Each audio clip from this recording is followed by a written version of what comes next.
여러분 아인슈타인이라는 과학자 잘 아시죠?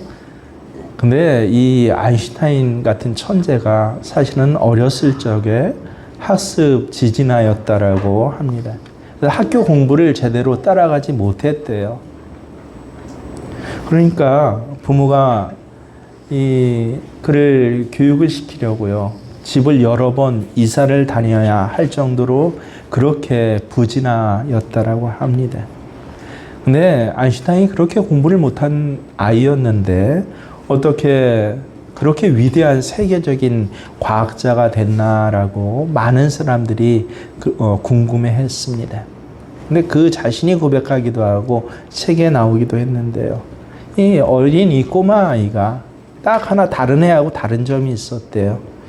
이 어떤 사물을 볼 때, 예를 들어서 저 책상을 보고 시계를 볼 때, 그리고 어떤 현상을 볼 때 비가 오고 그리고 눈이 내리고 하는 나무 잎이 이제 점점 초록초록해졌다가 이제 빨갛게 물들어가는 이런 현상을 볼 때 놀랍게도 이 아이는요, 저것은 기적이야 라고. 그래서 그것을 기적으로 생각하는 그 마음으로 그 현상과 사물들을 보았다고 합니다. 우리들에겐 몇 번 접하면 그냥 자연스러워지잖아요. 일상적인 것이 되는 것이 그저 그런 것처럼 지나칠 수 있는 것이, 그 모든 것들을 그 아이는 다 기적이라고 그렇게 본 것입니다. 그러니까 그의 눈 속에 저게 기적으로 보이니까요, 점점 모든 것이 정말 기적과 같이 보이는 것입니다. 그리고 기적을 보는 눈이 점점 띄어지고 열려진 것이에요. 그래서 남들은 3차원을 그저 그런 것으로 볼 때, 3차원을 기적으로 보니까 4차원을 볼 수 있는 최초로, 인간 최초로 4차원을 볼 수 있고 4차원을 생각할 수 있는 그런 사람이 된 것입니다. 그래서 기적을 보는 눈이, 이것들은 점점 기적을 보는 눈을 열게 해주고요. 그리고 기적을 보는 눈이 열린 사람들은 삶의 자리가 기적으로 채워지더라라고 하는 것입니다.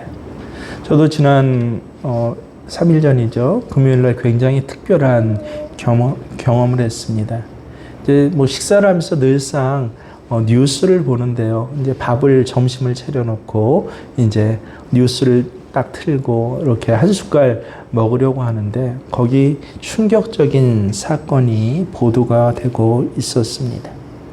경기도 용인의 이 상현역에서 식당으로 차량 하나가 돌진을 했는데요. 한 명이 죽고 6명이 중상과 경상으로 그렇게 병원에 실려갔다라고 하는 그 뉴스가 직접 이제 그 영상으로 나오는 것입니다. 그 식당 안에서 저처럼 지금 밥 먹던 그런 사람들이요, 갑자기 차가 벽을 뚫고 이 창을 다 깨고 들어와서 이 밥 먹다가 죽은 것 아닙니까? 밥 한 숟갈 막 떠먹던 저에게는요, 참 내가 아무 일 없이 지금 이 밥 한 숟가락 먹을 수 있는 것, 이건 굉장히 놀라운 일이고 아주 특별한 기적과 같은 일이겠다. 그날 점심 한 끼는 제게 새로운 기적을 체험하는 아주 특별한 날이 되었습니다. 우리는 난 별로 특별한 것이 없어 라고, 내 생활은 너무 반복적이고 그저 지루해 라고. 아니요, 지난주에도 말씀드렸죠. 실제는 그렇지가 전혀 않습니다. 다만 우리가 알지 못하고 못 보고 있는 것 뿐입니다. 여러분, 지금 이 순간에도 우리가 살고 있는 이 지구 땅덩어리는 엄청나게 빠른 속도로 회전을 하고 있습니다. 우주를 바라보면 그 자체로 충격을 받을 정도로 어마어마하게 광활하잖아요. 이 대학교 다닐 때 참 안에 또 나름대로 낭만이 많을 때는요, 제가 특별히 기억하는 게 용문사라는 경기도에 있는 그런 MT 장소였어요.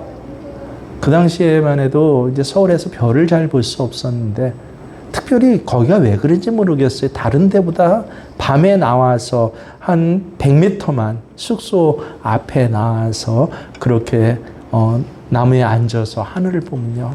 별이 수많은 별이 보이는 거예요.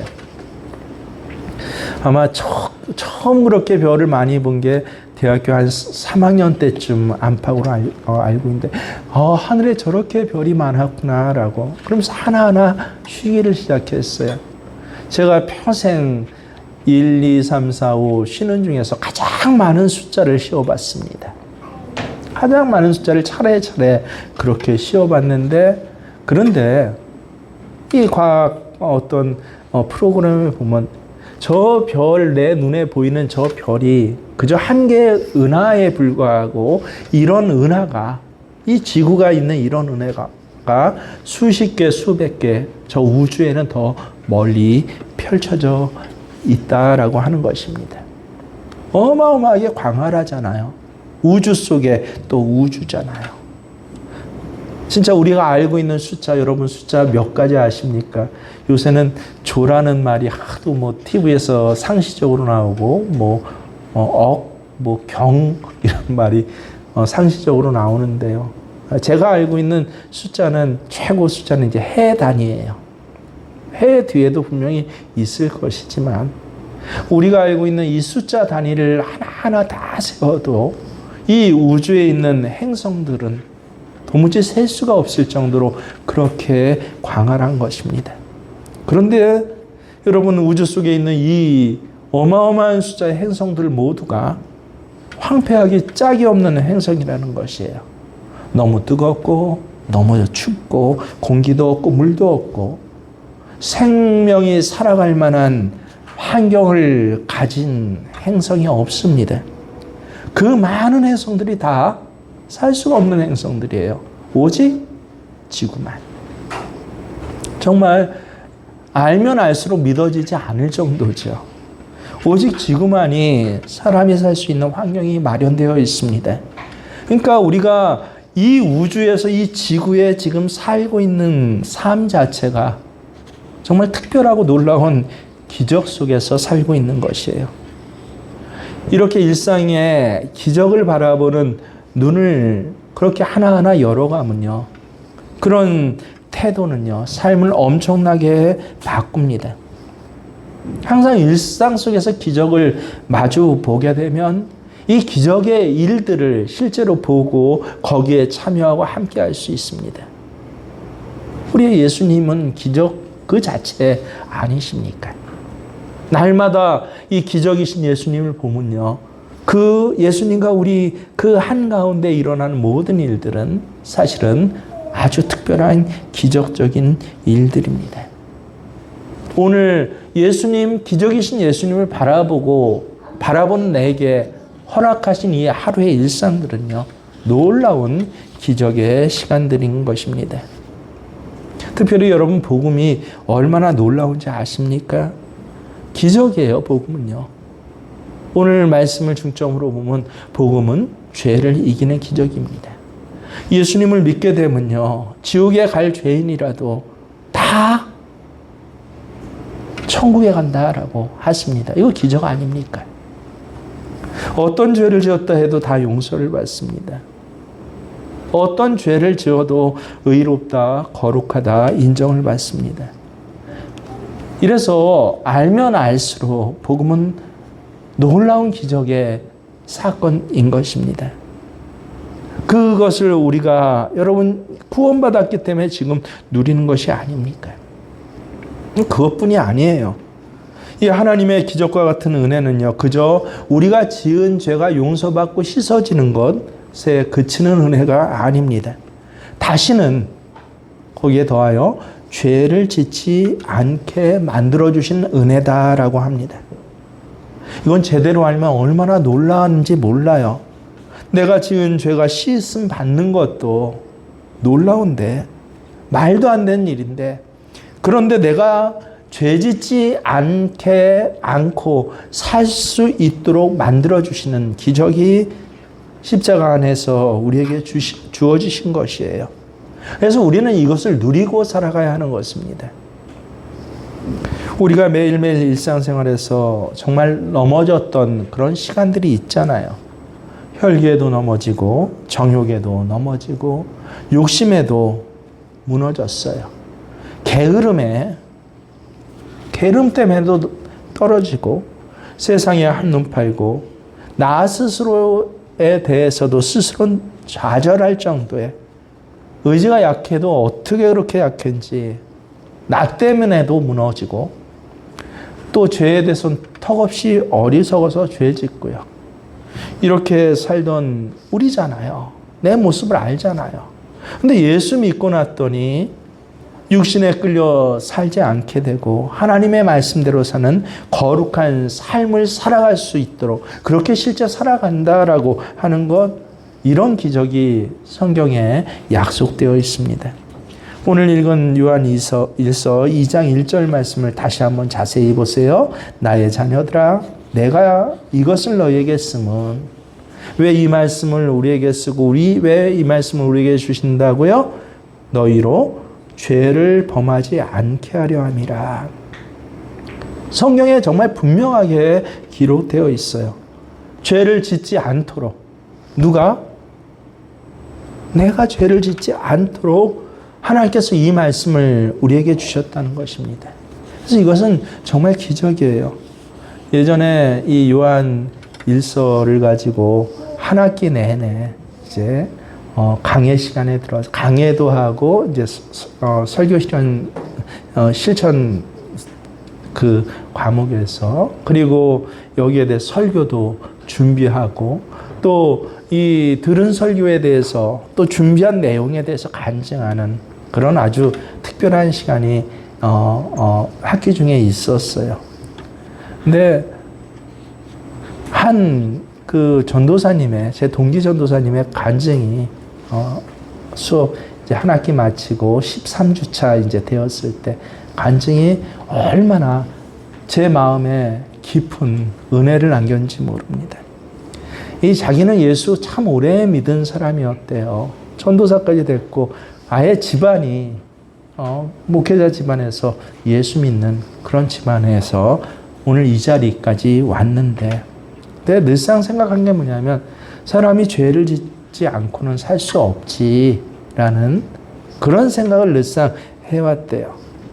근데 한 학기 내내 이 성경 말씀 한 절 한 절을 배우면서 그것을 직접 자기가 이제 강해도 하고요.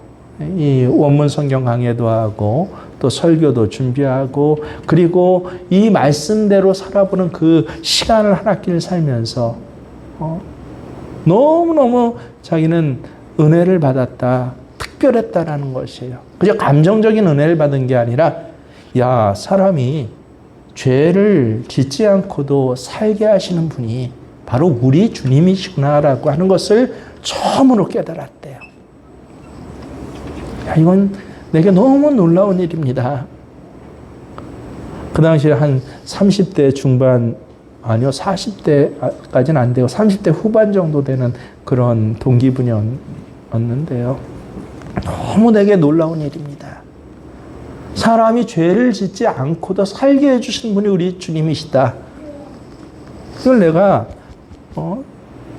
40 가까이 돼서 아예 예수 믿는 뱃속에서부터 태어나갖고 40년 예수 믿고 나서야 오늘 비로소 알게 됐어. 그게 나는 너무 감격스럽습니다라고 고백을 하는데, 저도 그 고백하고 똑같았어요. 이건 기적이야. 여러분 중에도 죄를 안 짓고 살 수 있는 체험이 없으신 분들이 혹시 있으면, 오늘 하나님께서 어떻게 나를 실제로 그런 삶을 살아가게 하시는지, 여러분에게 어떻게 이 놀라운 기적의 삶이 일어날 수 있는지에 대해서 이 은혜를 실제로 그저 감동받는 게 아니라 누리시는 그런 오늘 귀한 예배 시간 되시기를 바랍니다. 근데 정말인가요? 정말 하나님께서는 우리로 하여금 죄 짓지 않도록 하신다는데, 여러분 삶의 자리에 정말 그렇습니까? 내가 예수 믿고 하나님 자녀가 됐기 때문에 난 정말 죄를 짓지 않고 삽니까? 끄덕끄덕 하시는 분이 한두 분은 늘 있었는데 한 분도 안 계시네요. 아니죠. 우리 안에 여전히 죄의 욕망이 있어요. 자주 넘어져요. 그게 우리의 실상 아닙니까? 그게 우리라는 걸 하나님께서는 아셨어요, 이미. 그래서 혹 우리가 다시 죄를 짓게 될 때 하나님께서 완전한 대비책을 마련해 놓으셨는데 이게 좀 전문적인 신학력으로 하면 이게 완전한 은혜예요. 교리적으로. 완전한 은총, 완전한 은혜 개념이 바로 여기서 나옵니다. 1절 하반절을 보세요. 만일 누가 죄를 범하여도 아버지 앞에서 우리에게 대언자가 있으니 곧 의로우신 예수 그리스도시라. 여기 만일 누가, 이 누가가 누구입니까? 예수 안 믿는 세상 사람들 아니에요. 바로 이미 구원받은 하나님의 자녀. 바로 이 말씀을 듣고 있는 나를 뜻합니다. 그 말씀을 들으면서 감동받은 내가 혹시 죄 짓는 일이 일어난다면 어떻게 해주시겠다고요? 만일 당신이 죄를 범하여도 이미 예수 그리스도 이 대언자가 우리 죄를 용서해 주신다. 용서뿐입니까? 아예 없는 것 같이 해 주신다. 왜 그렇죠? 이건 우리가 이제 교리가 아니라 내 실상의 신앙으로 고백할 수가 있어야 돼요. 내 지은 죄가 내 앞에 있는데, 나와 함께 있는데. 그래서 하나님께서 이 말씀의 또 율법의 그 규칙으로 나를 바라보면 넌 죄인이야 라고, 왜 이렇게 죄 지었어? 라고 할 때 예수님 옆에서 어떻게 해주신다는 거예요? 하나님, 이 사람이 분명히 죄를 지었습니다. 근데 이미 내가 이 사람이 지은 모든 죄를 지고 십자가에서 그 죄값을 치루었습니다. 거기 더하여서 중요한 것은 이 사람과 저는 뭐라고요? 한 몸입니다. 내가 이 사람의 안에 있고 이 사람이 내 안에 있어서 그래서 나로 살아가는 사람이 바로 이 사람입니다. 그래서 죄 지은 자가 아니라 뭐예요? 거룩한 자요, 하나님의 자녀요, 의인입니다 라고요. 그러면 놀랍게도요, 하나님께서는 그래? 하고 우리를 봐주시는데 바라볼 때 이젠 죄인으로 바라보는 게 아니라 뭐로요? 의인으로 바라봐 주신다. 이게 완전 용서, 완전 은총의 그런 성경 말씀의 핵심이에요. 그래서 우리가 흔히 얘기하잖아요. 과거에 지었던 모든 죄도 용서받을 뿐만 아니라 심지어는 어떻다고요? 오늘 짓고 있는 죄들, 또 미래에 지을 수 있는 죄들까지 우리는 이미 용서받은 사람들이다. 왜? 예수님 때문에. 이게 완전 은혜의 교리예요. 근데 이것은 실상이 돼야 됩니다.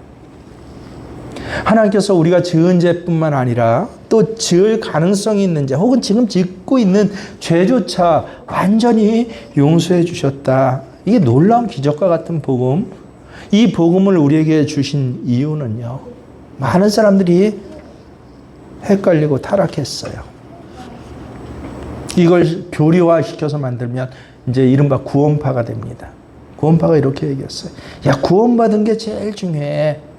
구원받은 기쁨을 가지고 구원 이것만 간직하며 살아가는 게 제일 중요해. 너 혹 죄 짓는다고? 사람이 죄를 지을 수도 있지, 괜찮아. 이미 용서받았어. 그래서 기쁨만 간직하고 살아가라. 신앙생활 교회 갈 필요가 있어. 기쁨 있을 때 가면 되지. 헌금 할 필요가 있어. 마음에 자원하고 기쁨이 있어야. 그래서 하나님께서 받으셔야 그게 헌금이지. 많은 사람들이 처음 듣기에 참 좋았어요. 혹하고 얼마나 많은 사람이 여기에 넘어졌는지 모릅니다. 근데 요새 구원파가 있어요? 신천지로 대치되고 그냥 암암리에 숨어서 이 소그룹화되어 있지 않습니까? 그 이유가 뭐예요? 그 기쁨 갖는 건 좋은데 그렇게 신앙생활 하다 보니까 내가 어떻게 돼 있어요? 다 무너져 있는 거예요. 신앙이 무너지니까 삶의 자리도 다 무너져 있는 거예요.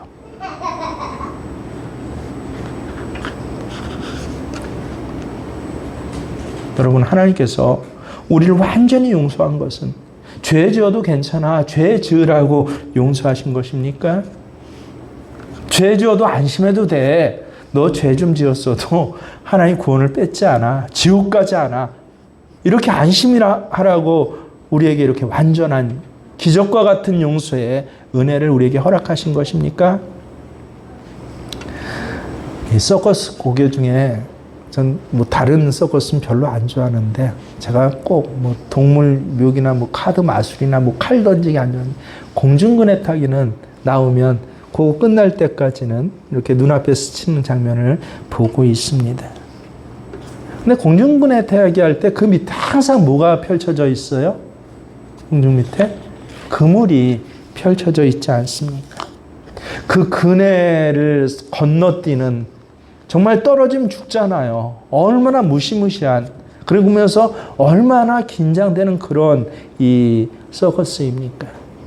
그래서 혹 떨어질지라도 언제나 밑에서 안전하게 받쳐주기 위해서입니다. 몇 번을 떨어져도 안전그물이 받쳐줘요. 만약에 그물이 없다면 어떻게 되겠습니까? 혹 떨어지면 저 높은 한 30m 되는 곳에서 그네를 타잖아요. 저 높은 곳에서 그네를 타는 거, 이건 거의 불가능할 거예요. 똑같아요. 우리가 거듭난 자의 삶을 살아갈 때요, 완전한 용서라는 그물이 우리 삶에, 우리가 삶을 막 경영하고 운영하는 그 밑에 하나님께서 깔아놓으신 거예요. 혹시 실수하고 넘어지더라도 나는 너를 용서할게. 이미 예수 때문에 네 죄가 다 사함받았고 혹시 앞으로 지을 죄조차도 사함받았으니까 넌 걱정하지 마. 이 의미예요. 그물을 왜 쳐놨어요? 잘 판단하셔야 돼요. 떨어지라고 그물을 쳐놨습니까? 떨어지지 말라고 쳐놓은 거예요. 떨어지지 말라고요. 떨어질 거 걱정하지 말고 거기서 담대한 묘기와 재주를, 내가 할 수 있는 재주를 다 부려봐. 그렇게 해서 그물을 쳐놓은 것이에요. 마찬가지로 하나님께서 우리에게 완전한 용서의 이 기적과 같은 사랑, 은혜를 이미 허락하신 것은요, 죄 지어도 괜찮아라고 안심하고 죄 지으라고 주신 은혜가 아니에요. 죄 짓지 않도록 주신 은혜가 바로 이 은혜인 것입니다. 내가 혹시 믿음으로 살아보려고, 말씀대로 살아보려고 그렇게 아슬아슬하고 위험한, 세상으로 보기에는 참으로 힘든 삶을 살다가 그냥 여전히 육신을 가지고 살기 때문에 또 미혹을 받거나 또 넘어질 때가 혹 있더라도 내가 너를 어떻게 끝까지 지켜줄 거야. 다시 반드시 일어나게 해줄 거야. 두려워하지 마. 그러니까 지금 어떻게 살라? 믿음으로 살아봐.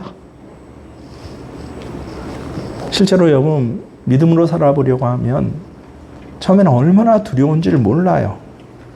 하나님 말씀대로 살아보려고 하면요, 여러분 삶의 자리 한 걸음 한 걸음이 정말 두려움입니다. 저는 공부하는 것이 믿음으로 살고자 할 때 두려움이었어요. 제 시대는 학력고사의 시대입니다. 수능하고 전혀 틀려요. 많이 풀어봐야 돼. 시간이 곧 실력이었어요. 앉아있는 시간이 실력이었습니다. 근데 우리 때 공부 방식은 어땠어요? 오래 앉아있어야 실력이 느는데 그 오래 앉아있는 시간 대부분이 언제입니까? 토요일 날과 주일이에요. 토요일을 제 시대는 반공일이라고 했어요. 오전에는 일하거나 학교 갔다가 오후에 반날만 논다. 공휴일이다 해서 반공일이에요. 그 반공일과 공휴일, 공일이라고 했죠. 일요일이라고 안 하고 예수 믿는 저야 주일 했지만 공일, 반공일. 이때 얼마나 앉아있냐가 그 사람의 실력이 돼요. 세상은 그랬어요. 이때 얼마나 앉아있냐 그 실력이 그 사람 평생의 삶을 지배했어요. 제 때는 그래도 이 유리천장이 없었어요. 그래서 그 앉아있는 시간이 곧 학교가 되고 직업이 되고 그 직업이 그 사람이 살아가 있는 삶의 양과 거의 일치하던 시대, 뭐 아빠 백 엄마 백 이런 거 별로 두드러지지 않던 시대, 흙수저니 금수저니 이런 말 거의 없었던 시대. 근데 참 이 고민스러운 것이 저에게 맨 처음에 이 주일날 교회 가는 것이었어요. 예수 믿는 크리스찬 미션 스쿨 다녔기 때문에 성경 선생님이 주부의 목사님 사인 받아 와야 한대. 실제 그랬거든요. 그 핑계로 갔다가 그때 놀듯이 다니죠. 근데 점점 이 교회가 좋고 예수가 좋고 한 다음부터 삶의 자리에 걱정되는 것이 야 이게 도서관 가서 앉아있는 시간을 예배 시간으로 바꾸면 어떻게 하나.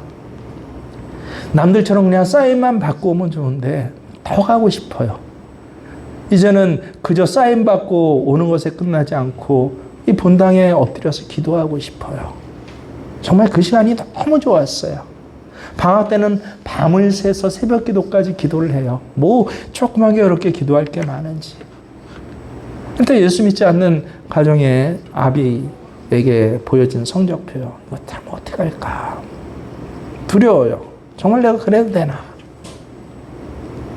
믿음으로 그래서 주일날 예배 가는 것뿐만 아니라 기도하러 가는 시간이요. 거기다 토요일 날은 학생의 모임이 있잖아요. 그때 그 교회가 참 제 인생에 너무 예수님 만나게 하고 또 교육을 너무 잘 받은 교회예요. 그 당시에 제자 훈련이라는 걸 했어요. 학생들이 한 30명, 40명 있는데요. 그 중에서 12명 학생만 뽑아서 12제자 훈련해서 부장 집사님이 토요일날 예배 드리기 전에 2시간 전에 와서 따로 공과 교육을 해주고 하나하나 묻고 그 시간이 저한테 너무너무 귀했어요. 토요일날 모든 시간이 교회에서 보내게 되고 심지어는 교회에서 밤을 새게 되고 주일날에는 아예 아침 예배 시간부터 저 오후에도 또 늘 행사가 있잖아요. 그 당시에. 도대체 어떻게 내가 공부를 어떻게 할까? 여러분 아마 직장 선택하고 하는 만큼의 두려움의 시간이었어요. 여러분 어떻습니까? 그 두려움을 왜 가져요? 세상에서 떨어질까? 그렇게 말씀대로 살아가다가 마치 공중 그네 타기와 같은 세상 사람들은 그걸 말씀대로 사는 삶을 그렇게 보잖아요.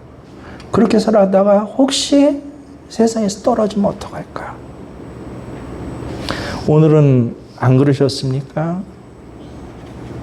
저는 아주 많이나 심각하게는 아니지만 잠깐 느끼기도 해요. 여러분 중에 이번 주 헌금 준비를 하는데 저처럼 반드시 두 마음이 있었을 것이에요. 하나는 분명히 드리는 기쁨도 있지만 하나는 재정적인 어려움 때문에 오는 두려움도 있어요. 그건 우리가 여전히 육신을 가지고 살아가기 때문에 그렇습니다. 근데 저는 이제 알아요. 많이 훈련하고 연습해서 이미 그 답을 알아요. 그때 여러분이 하나님 앞에서 가져야 할 것이 무엇이냐면 믿음의 용기를 내는 것이에요. 나만 하나님 사랑하는 게 아니라 하나님은 만복의 근원이세요. 만복의 근원 되신 하나님이 내 아버지 되시는 것이에요. 내 삶의 모든 근원은 오래 앉아있는 것, 저금통장 관리하는 것에 거기에 있지 않고 만복의 근원이신 하나님께서 내 삶을 운영하고 계셔요. 책임져 주셔요, 반드시. 이 사실이 믿어지면 그때서야 비로소 믿음의 걸음을 한 걸음 내디딜 수가 있는 것이에요. 그럼 간증이 있게 되죠. 저처럼요. 저 어디 가서는 간증하지 않아요. 무리를 걸어봤으니까. 여러분, 베드로가 무리를 걸어봤으니까 무리를 걷는 제자가 된 것이에요. 같은 시간 같은 상황에서 배 안에서 구경만 하던 다른 제자들은 사실은 예수님이 기적을 일으키시는 시간에 구경밖에 한 것이 없어요. 왜? 물 위에 내려서지 않았으니까. 우리 안에 순종의 걸음을 걸을 때 반드시 두려움이 있습니다. 그때 하나님이 혹 넘어져도 어떻게 해주신다고요? 걱정 마. 내가 책임져 줄게. 이게 바로 완전한 용서의 은혜예요. 이런 은혜를 누릴 수 있는 사람은 따로 있어요. 모든 사람이 이런 은혜를 누리는 게 아니에요. 어떤 사람만 이런 은혜를 누릴 수 있어요? 나는 죽고 예수로 사는 사람만이 이런 은혜를 누릴 수가 있습니다. 이제는 예수님이 내 안에, 내 마음에 계시다는 것이 완전히 믿어져요. 이제는 주님과 동행을 해요. 세상의 숫자, 환경, 데이터와 내 감정과 내 이익이 아니라 이제 주님과만 동행을 해요. 이제는 예수님이 주님이 아니에요. 내 주인이에요. 이렇게 고백하는 사람에게, 이 고백을 하면서 한 걸음 한 걸음 살아가는 사람에게만 뭐가 있어요? 완전한 용서가, 이 은혜가 기적이 되는 삶이 있는 것이에요. 3절, 4절 말씀을 보세요. 우리가 그의 계명을 지키면 이로써 우리가 그를 아는 줄로 알 것이요. 아는 줄로 알 것이요. 여기 안다라는 것, 여러분, 제가 예전에 굉장히 많이 설명했죠. 말씀 시간에 창세기에 처음 나온 단어예요. 야다. 아담이 하와를 알아서 아들을 낳았다. 우리 한국말 성경이 그렇게 번역이 됐잖아요. 야다, 알다. 지식으로 아는 것이에요. 아담이 하와를 알아서 하와와 함께 잠자고 밥 먹고 생활해서 같이 함께 가정을 이루어서, 이게 야다예요. 원래 뜻이. 저는 이재명 대통령을 알아요.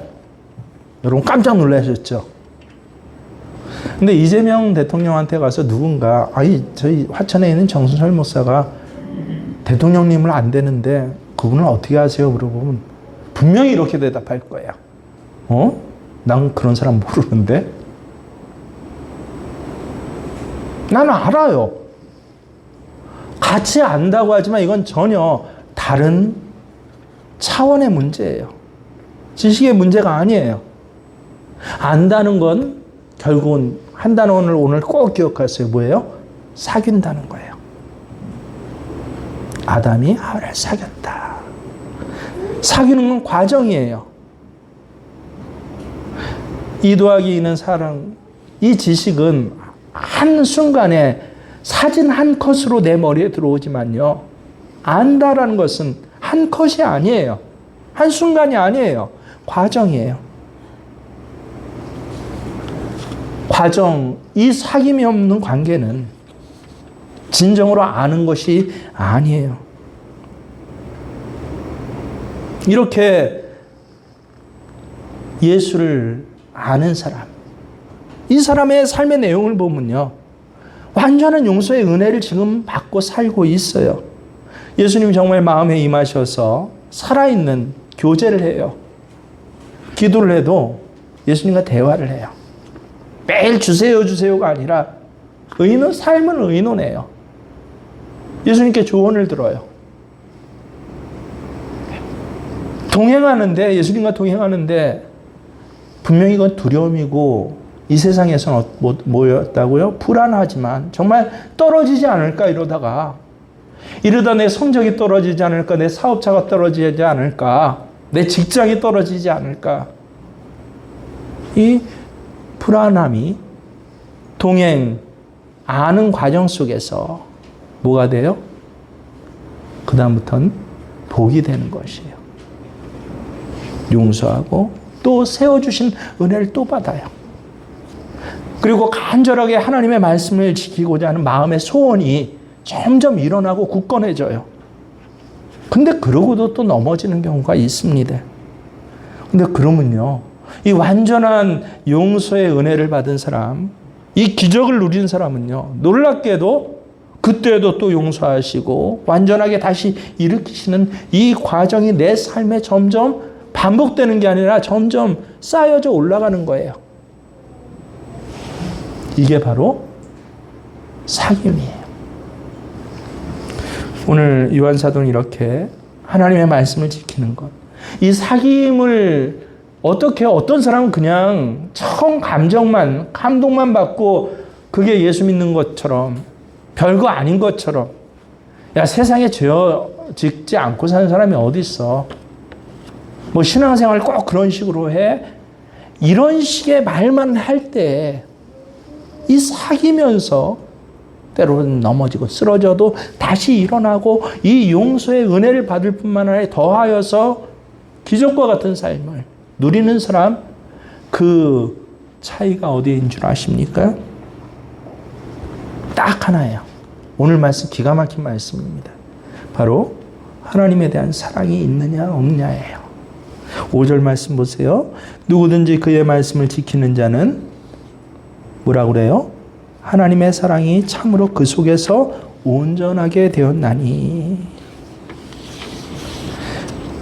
그래서 예수 믿는 것, 내가 예수 믿는 것, 예수님 사랑하는 것이 예수 믿는 것입니다. 저는 예수님 몰랐을 때요, 제가 한 1년 반 정도 교회만 다니던 시간들이 있었어요. 그때 참 열심히 다녔어요. 한 번도 안 빠졌어요. 그게 예수님 믿는 거라고 착각을 했어요. 근데 거기에는 사랑이라는 게 빠져 있었습니다. 딱 하나 없었는데 사랑. 주님을 뜨겁게 사랑하는 그 사랑이 없었어요. 그래서 지금 분명히 생각해 보면요, 그건 열심히 교회에 다닌 거예요. 그것도 예수 믿는 거죠. 근데 거기에서는, 그렇게 예수 믿는 거에서는요, 실제로 죄 짓지 않고 살게 되는 능력이 없습니다. 삶의 자리에 절대 기적이 없어요. 근데 예수님 제 안에 계시다는 걸 알고 제가 충격을 받고요. 정말 예수님이 나 같은 아이 안에 계시단 말이야.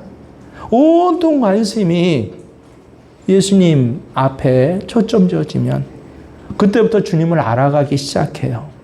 내 안에 계신 주님의 역사를 깨닫기 시작하고 주님을 정말 느끼기 시작하고요.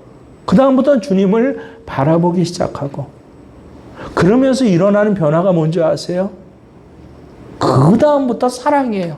내가 주님을 사랑합니다. 내가 주님을 뜨겁게 사랑합니다. 여러분, 예수님을 사랑하십니까? 그렇게 좌절하고 넘어졌던 베드로를 회복시켜 주실 때 예수님 물은 거 딱 하나예요. 성경에 반 페이지가 넘게 나와 있는데 예수님 물은 건 딱 하나예요. 네가 나를 사랑하느냐. 여러분 중에 하나님의 말씀대로 내가 살지 못했습니다. 죄책감 크신 분이 있습니까? 하나님 말씀대로 살아가는 게 너무 두려워서 방황하시는 분이 계십니까? 오늘처럼 예수님 딱 하나 물으실 거예요. 네가 나를 사랑하느냐. 이 모든 질문에, 이 질문 하나에 모든 우리의 삶의 자리에 답이 거기에 다 있습니다. 내가 정말 뜨겁게 예수님을 사랑할 때요, 내 삶의 자리엔 놀라운 기적. 오늘 한 끼 점심시간에 밥 한 숟가락 입에 넣는 것도, 야, 이거 특별한 기적과 같은 일이야 하는 이 기적을 살 수 있게 되는 것입니다. 얼마 전에 폭삭 수가수다라는 드라마가 있었잖아요. 뭐 다는 보지 못했지만 제 아내가 그 드라마 어디에요? 넷플릭스에서 틀어놓고 시간이 날 때 한 몇 달 전이었죠. 쭉 보던 때가 있는데 얼마나 눈물을 많이 흘리는지 몰라요. 사실 우리는 그런 고생 우리 시대에 안 했어요. 좀 어려워서 못 먹고 화판 못 사고 나이키 신발 못 사기는 했지만 그렇게 어렵진 않았는데 그걸 보면 눈물 너무너무 흘려요. 우리 엄마 아빠 얼마나 힘들었나 고생했나. 저도 참 가슴이 뭉클뭉클 하는 내용들이 많이 나와요. 그런데 이른바 거기 나오는 대로 딸의 고백, 그렇게 징글징글하게 고생만 했는데 엄마는 도대체 뭐가 행복하다는 거야. 근데 이 어미가 뭐라고 그래요? 행복했대요. 결과가 행복한 게 아니라 야, 네 아버지 이 밥그릇을 갖다 밥상에서 올려서 뒤돌아서서 아내하고 같이 밥 먹어주는 딱 네 아버지 그 한 번 그 모습이 삶의 자리에서 징글징글한 밥상이었어요. 징글징글하게 고생했지만 그 식탁을 누리는 게 행복했대요. 애가 셋인데 하나가 죽었죠. 정말 그 죽은 애를 잊지 못하고 그 몇 년인지 한 20, 30년 훨씬 지난 뒤까지 늙어서 꼬부랑이 돼서도 그 애를 잊지 못하고 아이 이름조차 꺼내지를 못해요. 남편과 아내가 다 그래요. 마음에 상처가 깊어요. 그런데 그렇게 아이를 키우고 심지어는 아이의 산소를 찾아가서 밤새도록 거기 엎드려 갖고 우는 그 자리조차 행복이었대요. 나중에 잘 돼서 딸이 잘 되고 누가 잘 돼서 살 형편이 키워져서 젊었을 때 고생했더니 이렇게 복받 아니에요. 그 자리가 행복이었다고 해요. 여러분, 사귐도 마찬가지예요. 야, 내가 신앙생활 이렇게 특별하게 열심히 했더니 하나님 나중에 나한테 좋은 직장 주시고 좋은 아내 남편 만나시고 애들 공부 잘하고 애들도 잘해서 좋은 직장 들어가고 나 복받 아니에요. 예수와 함께 동행하고 사귀는 건요 정말 위태하고 불안한 삶의 자리예요. 위태하고 불안한 경제적인 그 통장을 바라보면서도 어때요? 믿음을 구가할 때 그때 그 삶이 나한테 행복이었다라고 하는 것. 이게 바로 그날이 나한테 기적이었다고 하는 것. 그래서 하나님의 사람은 이 은총을 실제 누리는 사람은요 힘들다 죽겠다 하지 않아요. 오히려 이 힘들고 죽겠는 세상에서 죄 짓지 않고 살아갈 수 있도록 오늘도 한 걸음 떼게 하신 그 한 걸음의 기쁨이 돼요.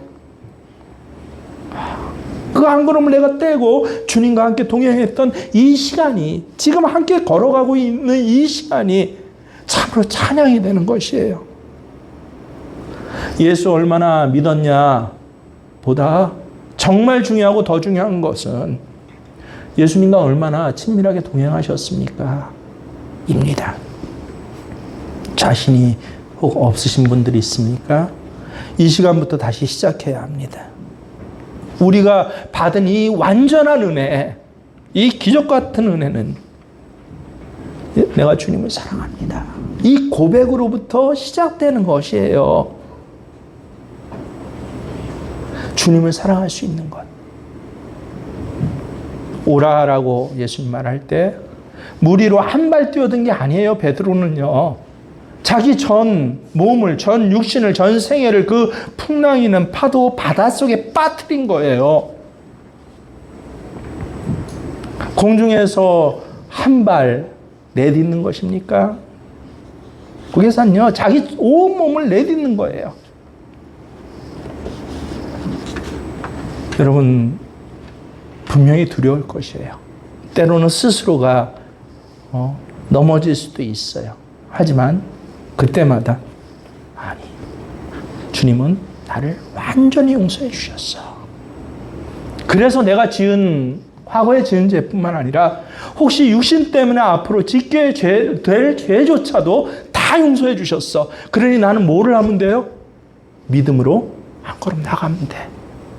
믿음의 일을 하면 되고, 믿음의 말을 하면 되고, 믿음의 가정을 이루면 되고, 그 과정 자체가 사귐이고, 그 날들이 되게 기적입니다. 이런 기적을 예수 안에서 이제 쌓아서 누려가시는, 매일 결단만 하지 마시고요. 야다, 함께하다. 함께 밥 먹고, 함께 잠자고, 함께 농사 짓고, 함께 생활은 예수 믿는다는 수준, 그저 교회 다니고 교회 안 빠졌다라는 거에서 아니, 나 예수님 사랑해요라고 하는 저와 여러분 되시길 주의 이름으로 축원합니다.